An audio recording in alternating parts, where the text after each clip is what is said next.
ENT, you guys have been around since the early 80s, and you really helped create a genre, I think, that has morphed into so many different things. When you took the aggression of crust and making it, and then with the vocals, it became death metal. How do you see that? How do you see your legacy almost with that? Well, my whole idea was basically, at that point, in around 82, 83, there was two good bands in Ipswich Town. One was called Raw Noise, one was called Visions of War. Visions of War had Peter Hurley on guitar and Phil Vane, my great late mate, as well as Peter Hurley, on vocals. And with Raw Noise, I saw our assets as our drummer, Pig Killer, and me on vocals. And Raw Noise in 82 made the demo, which I think had the most best tracks on that. Okay. So what I put to Pete and Phil was to let's step this up 20 gears. Have two vocalists, because what I've got planning is fucking impossible. Yeah. This was quite shocking at the time. Oh, definitely. It's still unusual, so. I said the only good people and players in this band are basically you, Phil, me on vocals. So we have two vocalists to deal with the extremity, and then our drummer Pig Killer can fucking do anything. Yeah. And Peter Hurley, alongside me, working together, I bet we can come up. My ideas was to come up with 7 notes in one half a bar, which we did actually achieve with sharps and shit like that in Third World Genocide, Work for Never 6. And I wanted to invent something which someone couldn't copy. And it's a completely different sound. People have tried to copy, but they've never quite got it. No, they have. No, it's fucking difficult. Exactly. I wanted, like I said, I wanted to make something unique, but still with the roots of punk. It was like a early stuff, like the songs we came up with, which weren't actually Raw Noise songs. Like, we played a couple tonight, like False Prophet and Fucked Up System was another one, Only In It For The Music and Carry On Screaming. These were like, they involved blast beats because I just told the drummer to skip the kick drum. Yeah. But then, obviously, Napalm Death came along and made a lot more metal. Fair enough. Yeah. But we didn't want to join Earache. And that was where you went back then in particular. Yeah. It was as hardcore punk as you could take it, without losing its, I don't know, rhythm. Its groove is the word I'm looking for. Yeah. I still wanted to keep a groove in there, whether it was blast here, blast there. It's still got to be catchy and groovy, man. Groovy. Groovy, man. I don't believe I'm fucking saying this, but it's the actual truth. And this is what I was thinking. That's the important thing, is that it's from the heart. It's what you felt. Yeah, it's what I wanted to do. Yeah. And when I presented this to the other guys, and I said, okay, we're going to split up Raw Noise, and we're going to split up Victims of War, and I've got a name in my mind called Extreme Noise Terror, and we're going to do exactly what it says on the tin, and play as many notes jammed into a fucking half a bar as we can, so no one can copy us. We use both our vocals, so we can do it. And after one practice, I think we all looked at each other and said, this fucking works. And you've been going all these years. You've had a lot of lineup changes, but they've been some interesting ones. Barney from Napalm Death, and oh gosh, my mind just went blank, but there's so many other interesting people. How do you think they've really changed the ENT that we see today? Have they changed ENT as we see you today? Not at all, really. Just Their sort influence? of like, for want of a better word, they were just sort of like kind of fly-by-nights. They weren't legitimate members of Extreme Noise Terror. If you were an Extreme Noise Terror, you had to fucking live the life properly. Enough said, and we do.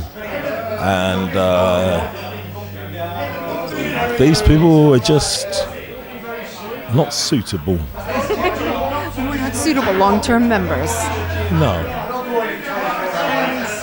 And after the very sad death of Phil,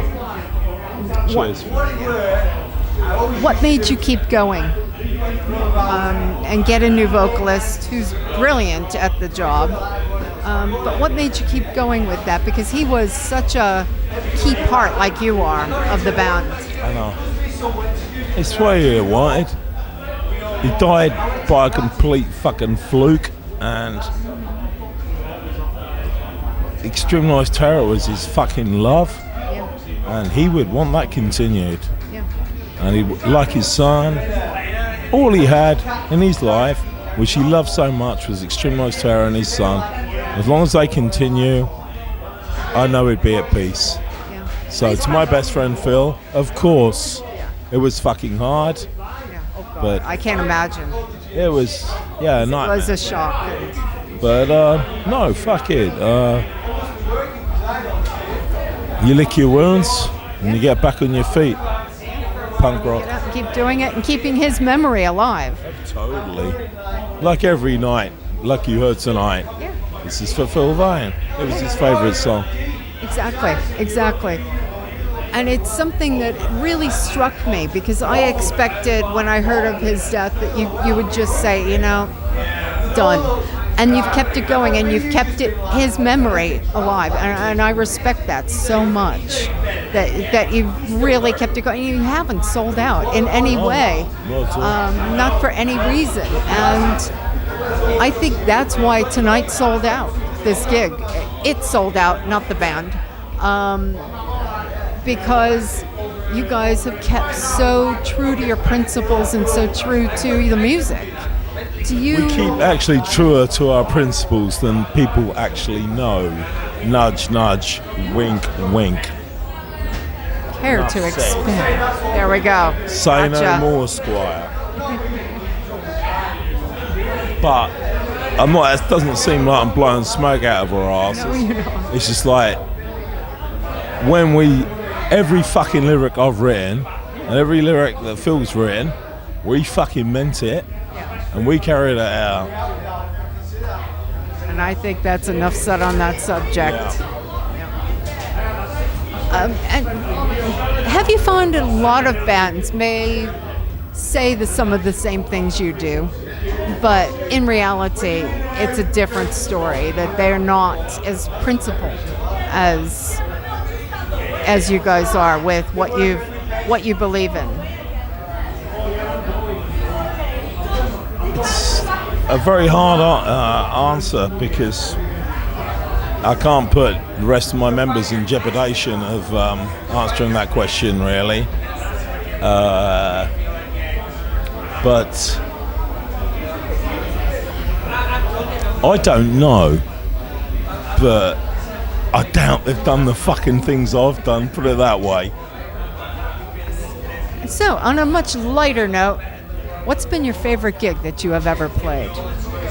Whoa, that's a fucking... Well, no one's ever asked me. It's been so many good ones. I think just over all, it has to be 1990, April 1990, the anti-knock. The anti-knock. Okay. Tokyo. And why was that such a standout for you? Because it was the first time we'd travelled that far. Yeah, it's Tokyo. And we were so into Japanese hardcore. Yeah. And to be met off the plane with a fucking cake tin full of drugs from Yakuza was pretty fucking hardcore. I'm not saying that's the highlight. Yeah, but this was the shape of things to come. Yeah. And it was fucking amazing. And it made me realise how much the fucking Japanese fans fucking, and Jesus Christ, the first concert, you know, I didn't get a chance to use the mic stand. That was used as a fucking javelin within about 5 seconds. It was hardcore, and I loved it. You know, I was lapping it up. You know, I was like 23 years old then, and I was just, this is what it's all about. And not a lot of people get that. Not a lot of people get that experience in their lives to really do something they love so passionately and have it so incredibly intense like that. So that's a very neat thing. It is. Well, we only went back out there a couple of years ago and toured, and I went out there again last year as well, just for a holiday, because I love Japan so much. People are just fucking nice out there and passionate, and it's rare to see that passion, and I feel it from Japan, you know. My tattoos, all the artwork in my fucking house is Japanese, you know. So you really have a real passion for the culture that was built from that first trip. Yeah, it's a very hidden culture. But I know enough. Well, I don't know. You never know enough about anything, but I know enough to know. It's just, it's a bit of a secret culture, and they don't talk bullshit. I don't talk bullshit. So that's when it's hard for me to do an interview, because I'm always like watching what I say. I do appreciate you taking the time with this. No problem. And let's end on a very quiet note. What's coming up? Let's end on a quieter note. What's coming up next for the band? Ukraine, I believe it's January 23rd, 24th. Holland, there's 2 dates in February. Moita Metal Fest, 5th and 6th in Portugal of April. End of May the 30th, Mexico City, then a couple of other places in Mexico, then off to El Salvador. That's about as much as I can remember off the top of my head. How are you received in South America and Mexico? I would imagine they love you. Incredibly. Jesus Christ. First time we played Brazil, we were supposed to have a night off. The night after, we played this club, which now the owner has become like a brother to me. We played the Inferno in Sao Paulo, and people wouldn't leave. It was just absolute mayhem, chaos, and bedlam. There was fucking broken limbs, ambulances outside. I saw one guy's tooth got knocked out from one side of the stage. This is like nearly 2,000 capacity, sold out. One guy's tooth, I saw it get smashed out by accident. It went up in the air, across the stage, it went to another guy's mouth. He swallowed it, puked it up on stage, and the guy who lost the tooth scrambled up on the stage, and I helped him, and he got his tooth back and tried to stick it back in. Then they wanted to employ us for the next night because the punters wouldn't leave. They wouldn't go home. You help them find their teeth. No, they held the... No. they just fucking ambulances outside, and they held the bar open, and he said, will you play another night? And I was like, sure I will, man. How can you say no when you have a reaction like that? It was just shocking. You don't get that fucking anywhere. But the South American gigs, yeah, they're really hardcore. I have seen some things. I won't be returning to Chile, put it that way, unfortunately, after, a couple of occurrences which happened there. But the rest of South America, wow. It's beyond belief. I can tell you, just the way you light up with that, it's brilliant to see. Ding! There's a little light bulb. I want to go to South America. And they got the best cocaine in the world. For sure. And on that note, thank you so very much. I know it's been a stressful day getting here to the gig and all of that, but we appreciate you taking this time, and I hope we see you again soon. Okay, that'll be very, very nice. And thank you guys for having me. Thank you. That'll be a double large Jack Daniels, please. I just have water. Joke. Cheers. Cheers.